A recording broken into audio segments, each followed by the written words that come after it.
નમસ્તે મિત્રો, મારી ચેનલમાં સ્વાગત છે। આજે આપણે આવી ગયા છીએ દેવ કિલ્લામાં, તો ચાલો મારી સાથે। મિત્રો, આ કિલ્લો ઘણા વર્ષ જૂનો કિલ્લો છે અને ઐતિહાસિક છે। જૂનાગઢથી દેવ 170 કિલોમીટરના અંતરે આવેલું છે અને જૂનાગઢથી બસ અથવા ટ્રેન દ્વારા તમે અહીં આવી શકો છો। અને આ કિલ્લામાં પ્રવેશ માટે કોઈ પણ જાતની ટિકિટ રાખેલ નથી। 16મી સદી દરમિયાન દીવ ટાપુ પર પોર્ટુગીઝ ભારતની રક્ષણાત્મક કિલ્લાબંધીના રૂપે આ કિલ્લો બનાવવામાં આવ્યો હતો।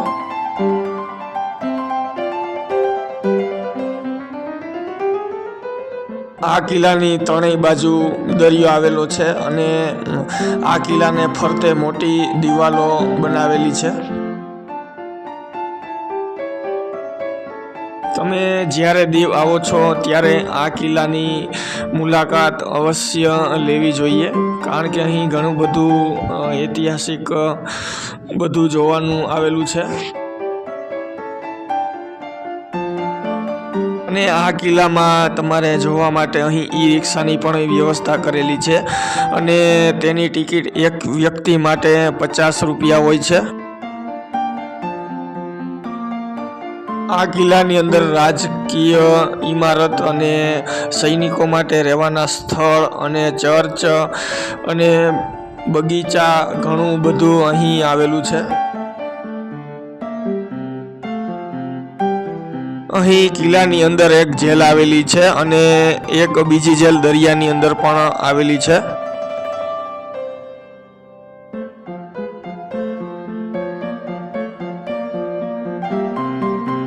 મિત્રો, અત્યારે આ કિલ્લાનું રિનોવેશન ચાલી રહ્યું છે, માટે ઘણી જગ્યા તમને બતાવી નહીં શકું।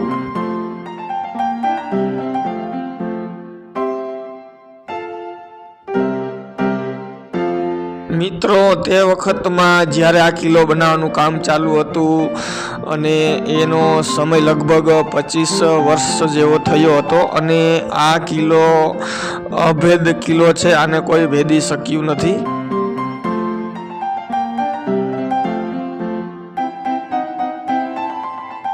આ મોટો એક દરવાજો અને તેમાં લાકડાના બારણા આ રીતના લગાડેલા હોય છે અને મોટા મોટા ખંડ અહીં બનાવવામાં આવેલા છે।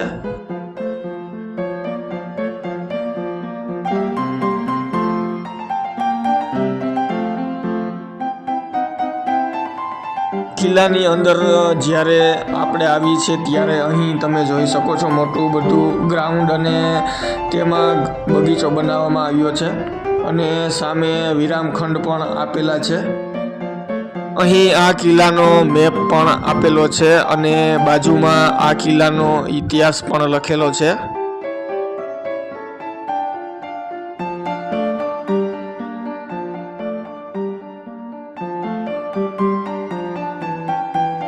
દીવ અંદર આ કિલ્લામાં આવી રીતના ઢાળવાળા રસ્તા ઘણી જગ્યાએ હોય છે।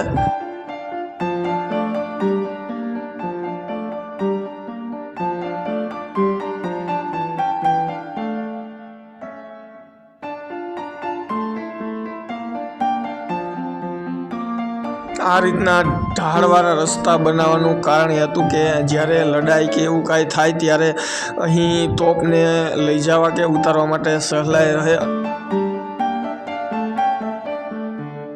મિત્રો, અહીં વ્યૂ પોઈન્ટ પણ આવેલો છે અને ત્યાંથી તમે ખૂબ જ સારી રીતે અહીં દીવનો કિલ્લો અને દીવ સિટીના વ્યૂ તમે અહીંથી જોઈ શકશો। આ કિલ્લામાં પોર્ટુગીઝના વખતની ઘણી બધી તોપો પણ અહીં રાખવામાં આવેલી છે।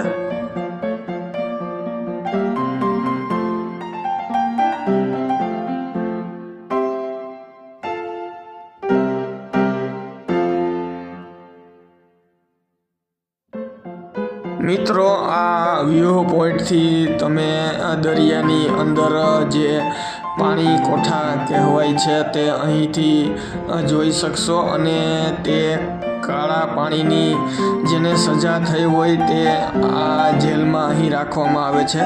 ત્યારે આ જેલ બંધ હોવાથી અત્યારે તેનો ઉપયોગ થતો નથી. દીવ કિલ્લાની અંદર આ રીતના ઘણા બધા ખંડ આવેલા છે અને અહીંથી સૈનિકો બહારના દુશ્મન ઉપર અહીંથી નજર રાખતા હોય છે.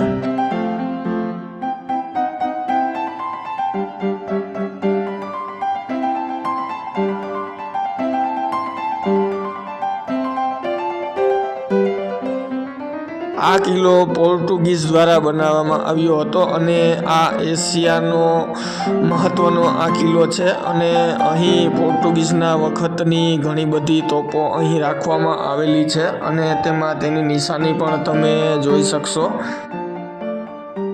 મિત્રો, આ કિલ્લાની અંદર બોલિવૂડના ઘણા બધા ફિલ્મનું અહીં શૂટિંગ પણ થયું છે અને ઘણી બધી સિરિયલના શૂટિંગ પણ અહીં થતા હોય છે.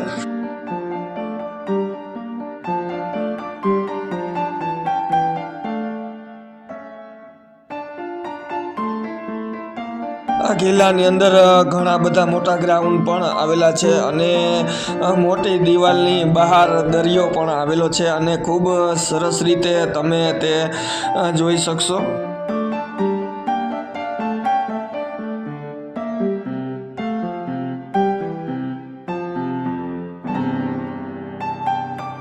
દીવની અંદર આ કિલ્લામાં આ રીતના કોઠા પણ હજી તમે જોઈ શકશો જે ઘણા જૂના અને ઐતિહાસિક છે. અંદર આ રીતના તોપ અને ઘણી બધી મશીનરી આ રીતના અહીં રાખવામાં આવતી હોય છે.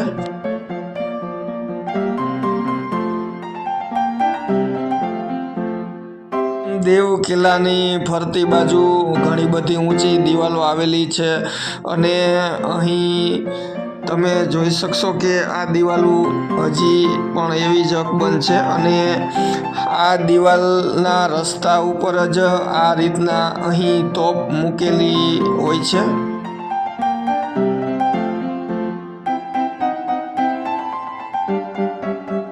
દરિયામાંથી જો કોઈ દુશ્મન હુમલો કરે તો અહીંથી જ આ રીતના તોપથી તેને સામો વળતો જવાબ આપવામાં આવતો હતો. મિત્રો, આ કોઠાની ખૂબ જ ઊંચાઈ ઉપર આવેલી જગ્યા અને ત્યાં આ રીતના દીવા દાંડી પણ આવેલી છે. આપણે ત્યાં હવે જઈ રહ્યા છીએ.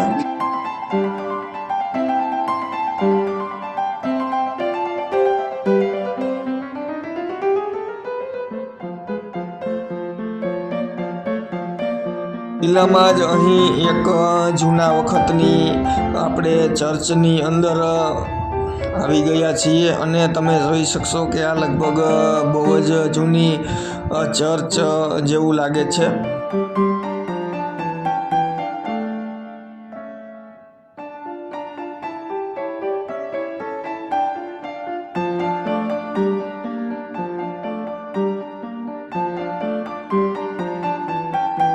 સમયે અહીં આ ચર્ચમાં અહીં બધા બેસીને અહીં પ્રાર્થના બધા કરતા હશે.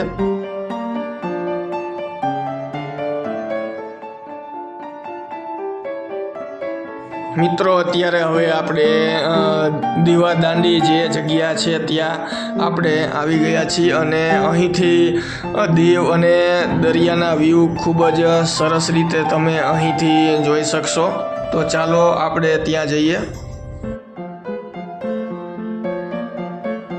દીવા દાંડી રિનોવેશનનું કામ ચાલુ હોવાથી આપણે ઉપર નહીં જઈ શકીએ પણ નીચે ગ્રાઉન્ડમાંથી જ ઘણા બધા દીવ ગામ અને દરિયાના અહીંથી વ્યૂ તમે ખૂબ જ સારી રીતે અહીં જોઈ શકશો.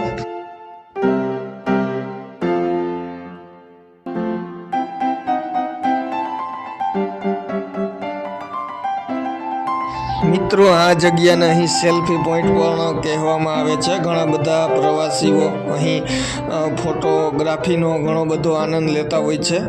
અહીંથી તમે જોઈ શકશો દીવ ગામ, દીવના દરિયાની અંદર આવેલી જેલ અને ખૂબ જ સરસ રીતે અહીંથી ઘણા બધા વ્યૂ તમે અહીં જોઈ શકશો.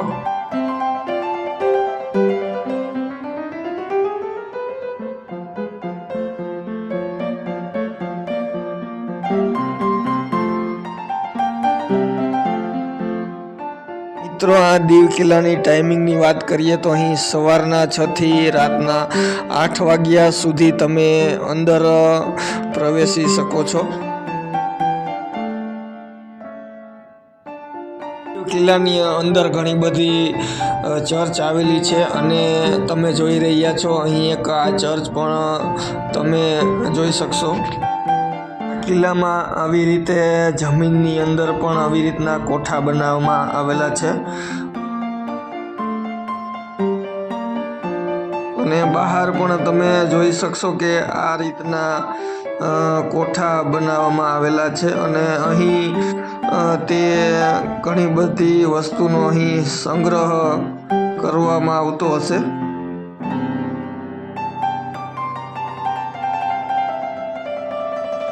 અહીં આખા વર્ષ દરમિયાન દેશ અને વિદેશના ઘણા બધા પર્યટકો આ કિલ્લાની મુલાકાત લેતા હોય છે.